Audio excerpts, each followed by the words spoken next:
में देख सकते हैं कि हम लैंडर मॉड्यूल कुछ इस तरह चंद्रयान 3 का प्रज्ञान रोवर विक्रम लैंडर से बाहर निकला और चांद की धरती पर अपने मिशन पर निकल गया।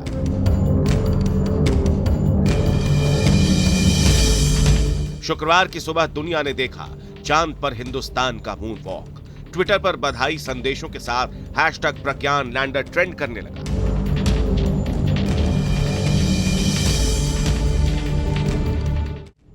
प्रज्ञान रोवर का चांद पर उतरना भारत के मून मिशन का अगला हिस्सा ही है।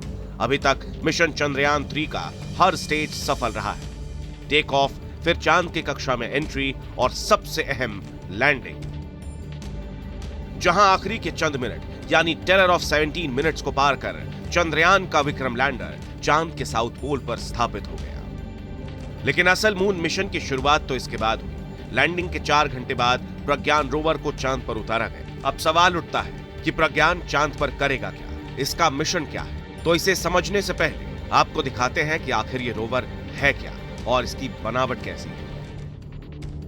रोवर का सबसे अहम हिस्सा है उसका सोलर पैनल। प्रज्ञान पूरी तरह से सौर ऊर्जा पर चलता है, लिहाजा सोलर पैनल इसकी लाइफलाइन का काम करता है। इसके अलावा इसके पिछले हिस्से में लगे हैं 2 कैमरे, नेविगेशन कैमरा लेफ्ट और नेविगेशन कैमरा राइट। प्रज्ञान के पीछे की तरफ अटैच है अल्ट्रा पार्टिकल एक्सरे स्पेक्ट्रोमीटर, जो चांद के सरफेस की स्कैनिंग करेगा।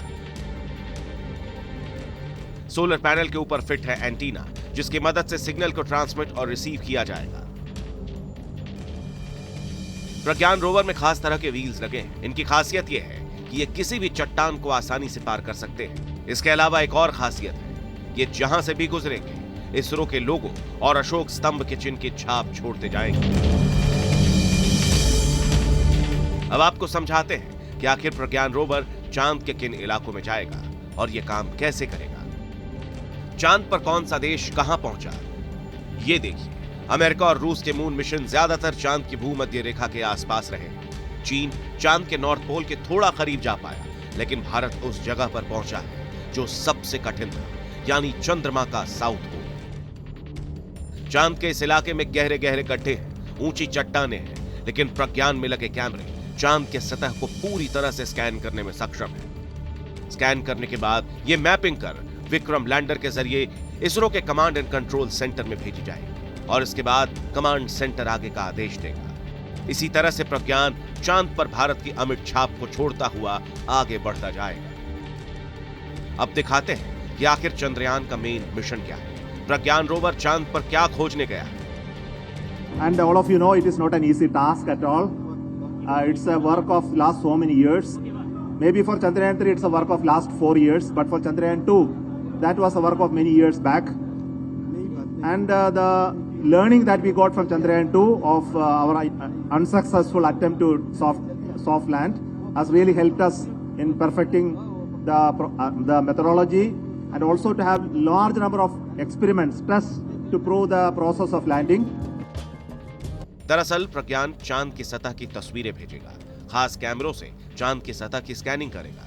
प्रज्ञान चांद के मौसम का डेटा रिकॉर्ड करेगा, चांद पर आयन्स और इलेक्ट्रॉन्स की मात्रा के बारे में जानकारी देगा, चांद पर पानी के सबूत तलाशेगा, चांद की सिस्मिक एक्टिविटी यानी सतह के नीचे की हलचल की जानकारी जुटाएगा।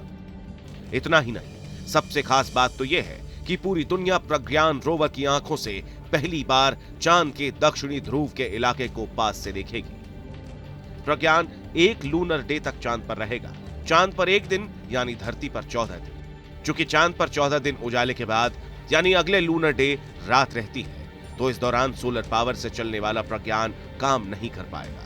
हालांकि वैज्ञानिकों का कहना है कि प्रज्ञान और विक्रम एक अतिरिक्त लूनर डे काम कर सकते हैं और कुछ संभावना ऐसी है कि ये अगले लूनर डे को रिचार्ज भी हो सकते हैं। चांद पर घूम रहे प्रज्ञान रोवर से पूरी दुनिया को बहुत उम्मीदें हैं, क्योंकि उम्मीद यही जताई जा रही है कि चांद के साउथ पोल पर जिस जमे हुए पानी का जिक्र बार बार होता है, अगर प्रज्ञान ने इससे जुड़े सबूत ढूंढ निकाले तो ये इस सदी की सबसे बड़ी खोज हो सकती है। Team news nation.